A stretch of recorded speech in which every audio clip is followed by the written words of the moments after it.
যুবকেরা, তোমরাও তো বিবাহ করবা, যারা বিবাহ করো নাই। বিয়ে করার সময় তোমার এই চিন্তা করা দরকার, টেলিভিশন, গাড়ি, ক্যাশ, সবকিছু চাইতে বেশি মূল্যবান তোমার স্ত্রী। ঠিক কিনা? ঠিক কিনা? সেই স্ত্রী হবে তোমার কাছে বেশি মূল্যবান।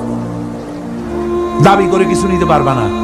যদি শ্বশুর একটা ঘড়ি দেয়, সুমা খাইয়া হাতে লাগাই নিয়ে আসবা। যদি একজোড়া জুতা দেয়, 14 গোষ্ঠীর কপাল মনে করে নিয়ে আসবা। শেরওয়ানে দিল, আলহামদুলিল্লাহ বলে গায়ে দিয়ে নিয়ে আসবা। তোমার তো তৃপ্তি হওয়া উচিত।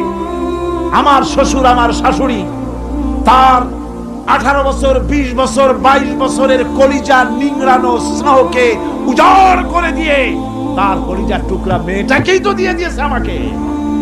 এর থেকে টেলিভিশন বেশি, রেডিও বেশি, গাড়ি বেশি, বাড়ি বেশি? বিবাহ করবা মহব্বত করে, নিজের টাকা দিয়া, বাপের টাকা দিয়া, সোনা দিয়া, দানা দিয়া।